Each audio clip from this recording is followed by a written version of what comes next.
Congress party అభ్యర్థి parliament అభ్యర్థి అయినటువంటి శ్రీ వంశీ చందర్ రెడ్డి గారు నామినేషన్ వేయడం జరిగింది. పార్లమెంటు సాక్షిగా పార్లమెంటు హెడ్ క్వార్టర్స్ అయినటువంటి మహబూబ్ నగర్లో పెద్ద ఎత్తున వేల మందితో ముఖ్యమంత్రి గారి ర్యాలీతో అలాగే ముఖ్యమంత్రి గారి సమక్షంలో మరి ఇద్దరు పాలమూరు బిడ్డలు నామినేషన్ వేయడం జరిగింది. ఆ నామినేషన్కి తట్టుకోలేనటువంటి పరిస్థితిలో ఈరోజు ఇందాక డీకే అరుణమ్మ ప్రెస్ మీట్ పెట్టి కాంగ్రెస్ మీద అవాక్కులు చవాక్కులు మాట్లాడుతుంది. డీకే అరుణమ్మ గారికి ఒకసారి మరి ఇప్పుడు బీజేపీ అభ్యర్థి తను ఒక మహిళగా గౌరవిద్దాం, మహిళగా తనకిచ్చేటటువంటి విలువను కూడా ఇద్దాం. కానీ రాజకీయంగా వచ్చినప్పుడు మగవాళ్ళైతే ఏంది, ఆడవాళ్ళైంది, ఒక్కసారి పబ్లిక్గా మనం వచ్చినప్పుడు అందరం సమానమే కదా. మరి తనకెందుకు అంత ఉల్కో నాకు అర్థం కావట్లేదు. నిన్న జరిగినటువంటి సభ సక్సెస్ అయిన తీరులో చూసి తను తట్టుకోలేనటువంటి పరిస్థితిలో కాంగ్రెస్ అభ్యర్థుల మీద, ముఖ్యమంత్రి గారి మీద, ముఖ్యంగా కాంగ్రెస్ పార్టీ మీద ఎప్పుడూ అక్కసే తనకి. ఆనాడు మంత్రి పదవినిచ్చి 2 సార్లు మంత్రి పదవినిచ్చి కాంగ్రెస్ నిన్ను గౌరవించింది. ఇందాక నువ్వు మాట్లాడినటువంటి మాటలు గుర్తు చేస్తున్నారు నమ్మ. నువ్వు ఒక మహిళగా క్యాబినెట్లో కూర్చోబెట్టింది కాంగ్రెస్ పార్టీ. నీకు ఈరోజు అధ్యక్షురాలిగా, దేశానికి అధ్యక్షురాలిగా అయినవంటే ఆనాడు కాంగ్రెస్ ఇచ్చిన గౌరవంతోనే ఈరోజు పార్టీ మారిన నీకు ఒక గౌరవం దక్కింది అని అంటే అది కాంగ్రెస్ పార్టీ ఇచ్చినటువంటి నీకు ఫస్ట్ గౌరవం ఇస్తేనే నువ్వు అందెలుగా ఎదిగి ఈరోజు ఒక స్థాయికి చేరుకున్నావు. అది భిక్ష పెట్టింది కాంగ్రెస్ అనే మర్చిపోకు తల్లి. ఒకసారి గుర్తు చేసుకొని గత చరిత్ర. నువ్వు మాట్లాడే మాటలకి చేసే చేష్టలకి ఎక్కడ కూడా పొంతనే ఉండదు. అహంకారం నీ ఇంటి పేరు, తర్వాతనే నీ పేరు. మరి అహంకారంగా నువ్వు మాట్లాడేటటువంటి మాటలకి నువ్వు మహిళ అని చెప్పుకుంటున్నావు. ఏనాడైనా మహిళకు గౌరవించినవా తల్లి? అంతెందుకు దేశవ్యాప్తంగా మహిళలకు జరిగినటువంటి అవమానాలలో నువ్వు ఏనాడన్నా కేంద్రం మీద పోరాటం చేసినవా? ఒక్కరోజన్నా మాట్లాడినవా అని అడుగుతున్నా నేను. మణిపూర్లో దేశం మొత్తం కాదు ప్రపంచమే తలదించుకునే విధంగా మహిళలకి నడి రోడ్డు మీద నగ్నంగా ప్రదర్శన చేసి మానభంగాలు చేసి చంపినప్పుడు నీ నోరు ఎక్కడ పోయింది? నువ్వు ఆనాడు మహిళవని గుర్తు రాలేదా? లేకపోతే అవతల చనిపోయినటువంటి మానభంగం జరిగినటువంటి మహిళల్ని గుర్తు రాలేదా? మహిళ అనేది అసలు చిరునామాగా కూడా నీకు గుర్తు రాలేనటువంటి నువ్వు ఈరోజు ఒక మహిళగా మరి పోటీ ఎందుకు చేస్తున్నావు? మహిళ మీద అంత అక్కస్సు అన్నప్పుడు నువ్వు ఢీకొంటున్నావు రాజకీయంగా. అదే మాట్లాడు, చెల్లుతుంది నీకు. మహిళ మీద అక్కస్సుతోని ఒక మహిళ ఆడబిడ్డ అని కూడా చూడకుండా ఇష్టం వచ్చినట్లా మాట్లాడుతున్నాడు రేవంత్ రెడ్డి. ఇష్టం వచ్చినట్లా కాంగ్రెస్ పార్టీ మాట్లాడుతుంది అంటే బరాబర్ మాట్లాడతారు. రాజకీయం అన్నప్పుడు రాజకీయంతో ఎదుర్కో దమ్ముంటే. నువ్వు మోదీ చేసిన అభివృద్ధిని తీసుకొని వచ్చి మాట్లాడు. గతంలో కాంగ్రెస్ ఏం చేసిందో మేం చెప్తున్నాం. ఇప్పుడు కాంగ్రెస్ ఏం చేసిందో 120 రోజుల పరిపాలనలో మేము ఈరోజు ఓటు అడుగుతున్నాం. మరి నువ్వు అభివృద్ధి చేసింది ఏంది? నువ్వు 5 ఏళ్లుగా బీజేపీలో ఉన్నావు. ఈ పాలమూరు బిడ్డలకి ఒక్కటంటే ఒక్కటి ఏమన్నా జాతీయ స్థాయిలో మీ పార్లమెంటుకి ఏదన్నా ₹1 అన్నా ఫండ్ తెచ్చినవా అని అడుగుతున్నా. పోనీ ఆడపిల్లలకు కావాల్సినటువంటి గౌరవం ఏదన్నా తీసుకొని వచ్చినవా? చదువు విద్య కోసమే కానీ, వైద్యం కోసమే కానీ, లేకపోతే ఉద్యోగం కోసమే కానీ, ఉపాధి కోసం కానీ ఏమన్నా కల్పితం చేసినవా ఈ పాలమూరులో? మరి నువ్వు ఎట్లా ఆడపిల్లాన్ని నీవు కితాబిచ్చుకొని మాట్లాడతావు? ఆడపిల్లల గురించి నువ్వు ఈరోజు అది వచ్చిర్రా నీకు? నువ్వు పోటీ చేస్తున్నావు కాబట్టి తెలంగాణలో ఉన్న 51% మహిళలు ఈరోజు గుర్తొచ్చిర్రా నీకు? మీ ప్రధానమంత్రిని ప్రశ్నించలేకపోయినావు. ముఖ్యమంత్రిని ప్రశ్నించేటప్పుడు ఆడ ఉత్తరప్రదేశ్లో మహిళలు చచ్చిపోయినప్పుడు అడగలేవు. ఆనాడు మణిపూర్ తగలబడుతుంటే ఈడ ప్రచారానికి వచ్చినటువంటి కర్ణాటకలో ప్రచారానికి వచ్చిన ప్రధాని అడగొద్దా? మాకు సిగ్గుపోతున్నది, మా మహిళల ఆడ తగలబడుతుంటే నువ్వు వీడొచ్చి ప్రచారం చేస్తున్నావు, కనీసం ఒక్క స్టేట్మెంట్ అన్నా ఇయ్యండి అని. కనీసం మీ ప్రధాని దాకా అంతెందుకు? ఈడున్నటువంటి ఒక కేంద్ర మంత్రి ఉన్న కిషన్ రెడ్డికి ఒక్క మాట చెప్పకపోయినావు. ఒక్క స్టేట్మెంట్ ఈ ఆడపిల్లలు ఎవరైనా ఒక్కటే ఏ ప్రభుత్వం ఉన్నా ఆడపిల్లలకు దక్కాల్సినటువంటి గౌరవం దక్కాలని ఒక్క మాట మాట్లాడలేదు. ఆ రోజు నోట్లకి ఎందుకో ప్లాస్టర్ వేసుకున్నారు. ఈరోజు ఆడమేమని గుర్తెట్లొచ్చిందమ్మా నీకు? దొరసాని అంటే ఈమెకు చాలా కోపం వచ్చిందంట. ఏమవుతుంది? తెలంగాణ యాస భాషలో దొరసానినే అంటారు. దొర పెళ్ళాన్ని దొరసాని అంటారు, దొర బిడ్డని దొరసాని అంటారు. తప్పేమున్నది? నేను వ్యవసాయం చేసిన కుటుంబం, మాది రైతు కుటుంబం, నేను దొరసాని కాదు అంటే అఫ్కోర్స్ కాకపోవచ్చు. ఏమి ఎవరికైనా పోతా ఉంటే ఏమ్మా దొరసాని అని పిలుస్తారు. అయితే అది తప్ప? ఇంకా నిన్ను గౌరవించింది తెలంగాణ భాషలో కాంగ్రెస్ పార్టీ, నిన్ను గౌరవించింది. నీకు ఇంకా బూతులు తిట్టలేదు, గుర్తుంచుకో. నువ్వు చేసినటువంటి విషయాన్ని చాలా నువ్వు అంతెందుకమ్మా నీ సొంత నియోజకవర్గంలో ఎంతమందికి ఇబ్బంది పెట్టినావో తెలియదా తెలంగాణ ప్రజలకి? మంత్రిగా ఉన్నప్పుడు దొంగసారా కాసి మీ ఆయన మీరు దొంగ వ్యాపారాలు చేసుకున్నది తెలియదమ్మా? ఎంతమంది ఆ రోజు ఎంతమంది పుస్తలు తగినాయి, ఆడపిడ్డల పుస్తలు తగినాయో నీకు యాద రాలేదా? కల్తీ కళ్ళు దాగి ఎంతమంది బలైపోయి ఉండొచ్చు, ఎంతమంది ఆరోగ్యాలు పాడైపోయి ఉండొచ్చు. మరి అదే ఆడపిల్లల భర్తలు తాగి పెళ్ళాల పుస్తలు తెంపుకొని పోయినప్పుడు ఆడపిల్లలు గుర్తురాలే? ఈరోజు నువ్వు ఒక్కదానివే కవితమ్మ, కేసీఆర్ బిడ్డ కవితమ్మ ఎట్లా ఒక్కతో నువ్వు ఈరోజు పాలమూరు మొత్తానికి ఒక్క ఆడబిడ్డవేనా? పాలమూరు ఆడబిడ్డల పుస్తలు తగ్గి ఆ పాలమూరు ఆడబిడ్డల పసుపు కుంకుమలకు ఇబ్బంది కలిగిన రోజు ఆడపిల్లలకు గుర్తురాలే? నీ వ్యాపారం ప్రథమ ధ్యేయం. కల్తీ కళ్ళైనా సరే దొంగ వ్యాపారాలైనా సరే చేసినావు, కానీ దాని వెనకాల ఉన్నటువంటి ఆడపిల్లల ఉసురు పోసుకున్నవన్నీ గుర్తురాలే? ఆ రోజు వ్యాపారము డబ్బు ఇంపార్టెంట్. నీకన్నా నీ ఇంటి ముంగల ఎవరు పెద్ద కారు తీసుకొని తిరగొద్దు, నీ బంగ్లా కన్నా ఎవరు పెద్ద బంగ్లా కట్టుకోవద్దు. నువ్వు ఉన్న బంగ్లా 70 ఏళ్ల కింద ఎవరిదో తెలుసు. ఈరోజు నీ పేరు మీద మీ కుటుంబం పేరు మీద ట్రాన్స్ఫర్ చేసుకున్నంత మాత్రాన పెద్దది కాకపోతివి నువ్వు. మరి ఆనాడు గద్వాల్ గురించి నేనే గద్వాల్ దొరసానిని నేనే జేజమ్మని చెప్పుకున్నప్పుడు గొప్పలు చెప్పుకున్నావు కదా. జేజమ్మ ఎట్లయినావు? మరి అది కూడా నీకు వర్తించదు కదా, నువ్వు రైతు బిడ్డవు కదా. దాన్ని ఎందుకు యాక్సెప్ట్ చేసినావు, దీన్ని ఎందుకు తిరస్కరిస్తున్నావు? అంటే గొప్పలు వస్తే యాక్సెప్ట్ చేస్తావు, ఏదైనా చిన్న చూపు అయినప్పుడు నేను అట్లనా ఇట్లనా అని తిడతావు. రేవంత్ రెడ్డి గారు ఏం తిట్టినమ్మా నీకు? రాజకీయంగా తిట్టిండ్రా? నీకు వ్యక్తిగతంగా ఒక మాట నన్ను అన్నాడు. అట్లా మొదలు పెట్టేటట్లుంటే రేవంత్ రెడ్డి అవసరం లేదు, కల్వ సుజాత చాలు నిన్ను తిట్టడానికి. నువ్వు కాంగ్రెస్కు ద్రోహం చేసిపోయినావు, కాంగ్రెస్కి అన్యాయం చేసిపోయినావు, పదవులు అనుభవించి కాంగ్రెస్ కష్టాల్లో ఉంటే ఉరికిపోయినావు పార్టీని విడిచిపెట్టి. సోనియా గాంధీ ఇచ్చిన తెలంగాణని అవమానించి నువ్వు పార్టీని, సోనియా గాంధీని అవమానించి పార్టీలకే వెళ్ళిపోయినావు. అప్పుడు సోనియా గాంధీ తల్లి ఆడపిల్లలాగా యాద రాలేదమ్మా నీకు? మరి ఈరోజు మాట్లాడుతున్నావు ఆడపిల్ల మాట్లాడితే ఆడపిల్ల అంటున్నావు. దేనికి ఆడపిల్ల? రాజకీయంగా వచ్చినావు, మగ ఆడ ఒకటే, తేడా లేదు, అది గుర్తుంచుకో. ఇంకా మగవాళ్ళు అంటే వేరే యాంగిల్లో ఉంటుండే ఆన్సర్లు మీకు మా నాయకులు మాట్లాడేది. ఒక్కటి అడుగుతున్నమ్మా, ఇన్ని మాట్లాడుతున్నావు, చేనేత వస్త్ర పరిశ్రమలు ఉన్నాయి నారాయణఖేడ్లో కానీ నారాయణపేటలో కానీ ఈ గద్వాల్లో కానీ ఉన్నాయి. దాని మీద ఆడబిడ్డల కుటుంబాలు ఎంతమంది నేత నేస్తున్నారో ఆడబిడ్డలు తెలియదమ్మా? మరి ఈరోజు 12% కేంద్రం ఈరోజు దాని మీద వసూళ్లు చేస్తుంది, 12% మరి ట్యాక్స్ విధిస్తుంది. దాని గురించి ఎందుకో నోరెత్తి మాట్లాడలేవు. అప్పుడు ఆడపిల్లలు గుర్తురాలే? ఆడపిల్లల సంసారాలు గుర్తురాలే నీకు? పేదల బతుకు మీద రాళ్ళు కొట్టి, పేదల బతుకు మీద బురద చల్లి, పేదల బతుకులు అన్యాయం చేసి, పేదల కుటుంబాలు అన్యాయం అయిపోయినప్పుడు ఆడపిల్లలు గుర్తురాలే? నువ్వెట్లా ఆడపిల్లవైతావు? నీ జిల్లాలో కానీ నీ రాష్ట్రంలో కానీ ఆడపిల్లలకు అన్యాయం జరిగినప్పుడు ఏనాడన్నా గొంతెత్తి మాట్లాడినటువంటి నువ్వు ఈరోజు ఆడామేమని గుర్తొచ్చిందా నీకు? నేను అడుగుతున్నా నీకు సమాధానం. ఒక్కదానికి ఆన్సర్ చెప్పు. రేవంత్ రెడ్డి గారు నిన్న అడిగినటువంటి మాటలకు నువ్వేంటో మహబూబ్ నగర్ చౌరస్తాకు రమ్మన్నావు కదా. రేవంత్ రెడ్డి అవసరం లేదు, నేను వస్తా, నా దగ్గర పేపర్ ఎవిడెన్స్లు ఉన్నాయి, పట్టుకొని వస్తా నీ దగ్గరికి రా, ఏడు సవాల్ చేద్దామరా. రేవంత్ రెడ్డి గారు ముఖ్యమంత్రి 5 సార్లు వచ్చిపోయి నువ్వు భయం పట్టుకున్నదంట. రేవంత్ రెడ్డి ముఖ్యమంత్రిగా ఈ పాలమూరు జిల్లా వాసిగా 5 సార్లు కాదు 50 సార్లు వచ్చిపోతాడు. నీకు నొచ్చింది ఏంటి? నీకు బాధ ఏంటి? సొంత పుట్టినటువంటి జిల్లాను ఆదమరిస్తే ఆయన ఎవరు? మోదీ. నువ్వు చెప్పుకునేటటువంటి మోదీ గుజరాత్ తీసుకొని పోయి తెలంగాణ ప్రజలంతా పైసలంతా మేం కట్టిన ట్యాక్సులలో 14% మాకు ఇవ్వకుండా 14% ఇచ్చి మిగతాదంతా ఆయన రాష్ట్రాలకు తీసుకొని పోయి మా కష్టమంతా తీసుకొని పోయి పెడుతున్నాడు. మరి అదెట్లా అంటావు? గుజరాత్కి ఉత్తరప్రదేశ్కి పెడుతున్నాడు ఎందుకు? సౌత్ రాష్ట్రాలు ఆయన గుర్తొస్తలేవా? అడగవెందుకో? ముఖ్యమంత్రి జిల్లాకు వచ్చిపోతే నీకు భయం పుట్టుకున్నది. ఫస్ట్ ఆఫ్ ఆల్ అది భయం నీకు. మేము వచ్చిపోతే నీ ఓటు బ్యాంకు నీకు భద్రంగా ఉన్నప్పుడు మేము 100 సార్లు రాని నీకు వచ్చిన నొప్పేంది? 100 సార్లు కాదు 50 సార్లు కాదు, వస్తారో పోతారో వాళ్ళ ఇష్టం. అది మా రాజకీయం, మా పార్టీ, మా ఇష్టం.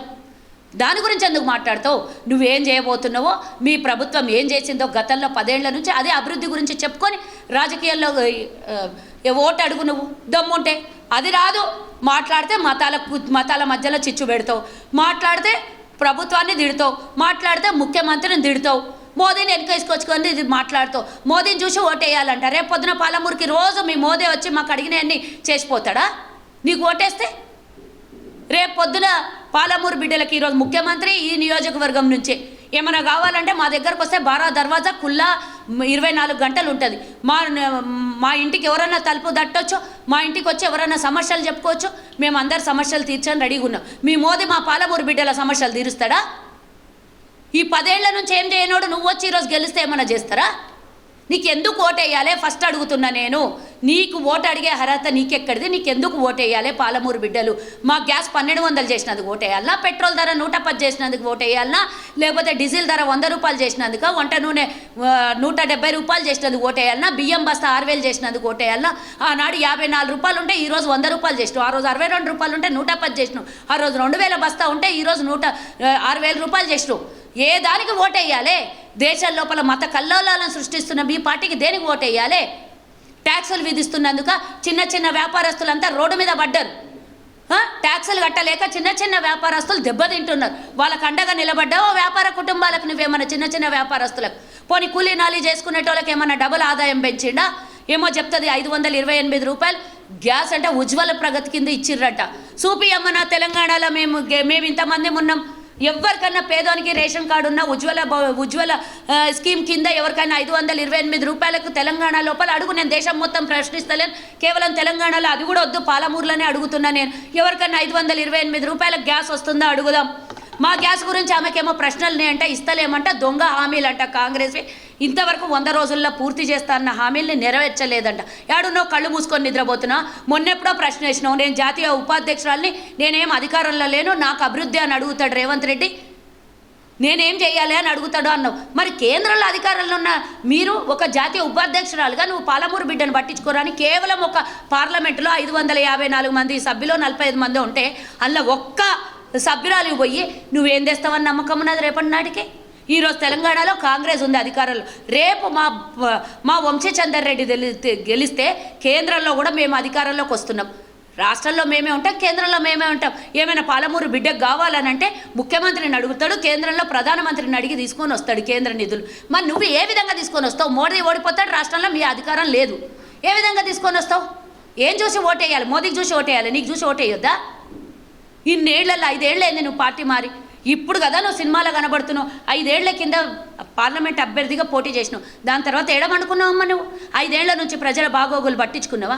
5 ఏళ్ల నుంచి ఏమైనా పాలమూరు బిడ్డల గురించి మాట్లాడినావా నువ్వు? ఇప్పుడు బలోమని వచ్చేసి మీడియా ముంగల మీటింగ్లల్లో పోయి మాట్లాడేసరికి నువ్వు గొప్పదానివి అయిపోయినావా? బాగా డబ్బు సంపాదించినావు కాబట్టి నీకు టికెట్ ఇచ్చారు. పేదోనికి టికెట్ ఇస్తుందా బీజేపీ? ఇస్తుందా? ఇయ్యరు వాళ్ళు. ఆడబిడ్డ అని ఎవరికి చెప్తున్నావు? నువ్వు ఆడబిడ్డలాగా ఎవరి మీద నన్ను వ్యవహారం చేసినావు గతంలో? ఎంతమంది ఈడ కష్టాలకు గురైన ఆడబిడ్డల కష్టాలు తీర్చినావా నువ్వు? మేము ఇచ్చిన హామీలు నెరవేర్చలేదు, దొంగ హామీలు అంటావా? ఏం నెరవేర్చలేదు తల్లి? ఈరోజు నువ్వు అడుగుతున్నావు, ఆడబిడ్డగా అడుగుతున్నావు. నేను ఈరోజు నా పార్టీ పక్షాన ఒక ఆడబిడ్డగా నేను అడుగుతున్నా. తెలంగాణలో 35 కోట్ల మంది ప్రజలు ఈరోజు ఉచిత బస్సు ప్రయాణాన్ని చేసిండ్రు. ఈరోజు ఎన్ని వందల కోట్లు కాంగ్రెస్ పార్టీ ఈరోజు ఆర్టీసీకి గడుతోంది. ఈ ప్రయాణాన్ని సౌకర్యాన్ని కల్పించింది కాంగ్రెస్. ప్రభుత్వం నష్టాల్లో ఉన్నా, కష్టాల్లో ఉన్నా, రూపాయి ట్రెజరీలో లేకున్నా ఈరోజు ప్రజలకు ఇచ్చినటువంటి హామీని తొలి హామీగా మహిళలకి ఉచిత బస్సుని అందించింది.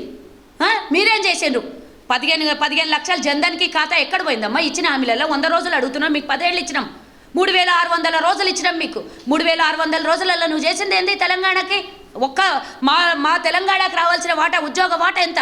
2 కోట్ల ఉద్యోగాలు రావాలి సంవత్సరానికి. మీ మోదీ చెప్పినట్టే 2 కోట్లు ఇంటూ 10 సంవత్సరాలు 20 కోట్ల ఉద్యోగాలు. 20 కోట్లు డివైడెడ్ బై 28 రాష్ట్రాలు. 28 రాష్ట్రాలు డివైడెడ్ బై తెలంగాణ రాష్ట్రంలో పాలమూరు బిడ్డలకు రావాల్సినటువంటి వాటా ఎంత?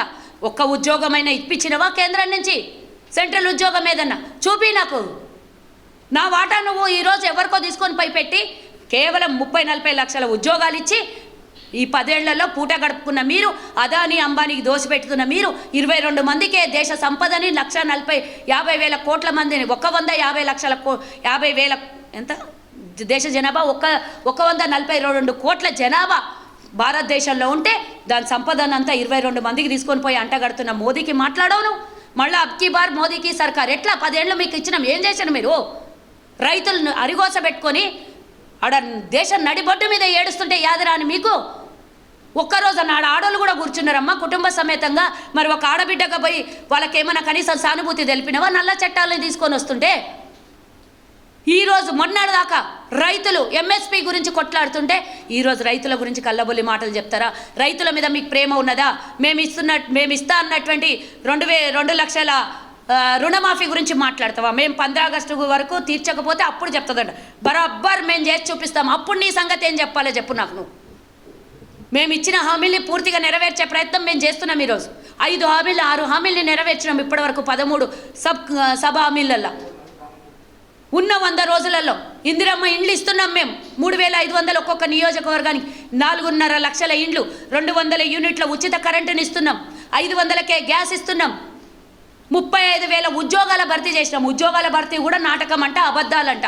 ఏం టీఆర్ఎస్కి ఒత్తాస పడుతున్నావా, లేకపోతే బీఆర్ఎస్ వాళ్ళు మీకు ఏమైనా ఓటు మరుస్తామని చెప్పేసి ఏమైనా కంకణం కట్టుకున్నారని చెప్పేసి వాళ్ళు చెప్పిన మాటలే నువ్వు చెప్తున్నావా? మీ ఇద్దరు ఆలోచన ఒకటే, మీ ఇద్దరు తీరు ఒకటే, ఏ టీం బి టీం ఇద్దరు ఒకటయ్యి ఈరోజు నువ్వు మీ మేనల్లుండి గెలిపించడం లోపల బీఆర్ఎస్కి సపోర్ట్ చేయలేదా?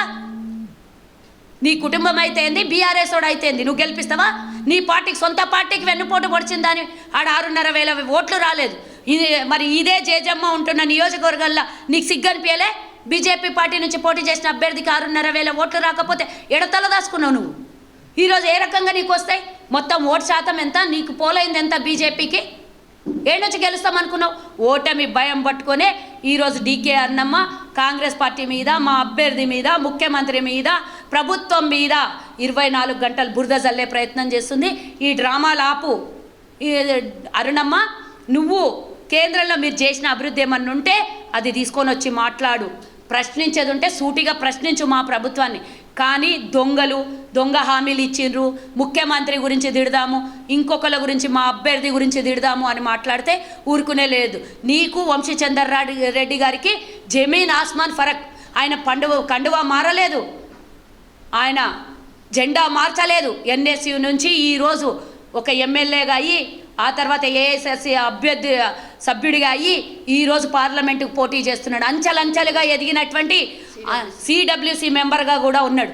అంచెలంచెలుగా ఎదిగి పైకి వచ్చినటువంటి వ్యక్తిని ఆయన నువ్వు అవకాశం కోసం నీ దురవకాశాలని వాడుకొని కాంగ్రెస్లో ఉన్నటువంటి పదవులను అనుభవించి పార్టీ కన్నతల్లి లాంటి పార్టీని వదిలేసి నువ్వు అవకాశం కోసం పార్టీ మారిందని. నీకు వంశీచందర్ రెడ్డికి ఏమి అసలుకి పోలిక ఎక్కడిది? ఆయన ఆకాశం అయితే నువ్వు నేల. నువ్వు ఆయన మీద ఏమైనా ఉమ్మాలని చూస్తే అది వచ్చి నీ మొహం మీద పడుతుంది. అది గుర్తుంచుకో.